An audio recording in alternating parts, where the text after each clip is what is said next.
كل يوم بصحى وبفتكرك، عدت 13 سنة ولسه كل التفاصيل زي ما هي.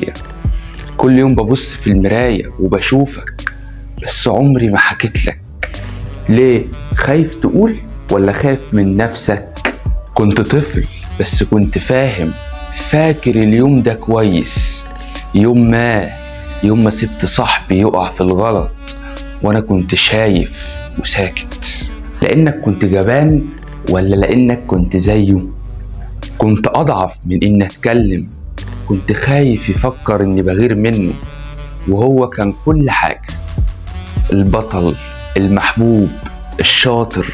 وانا اللي شفت الحقيقة وسكت. بس انت اللي عايش بالذنب مش هو نسي، بس انت المراية كل يوم اللي بتفكرك.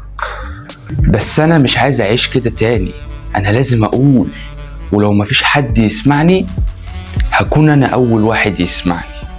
انطق، اتكلم. انا شفت صاحبي بياخد الحباية دي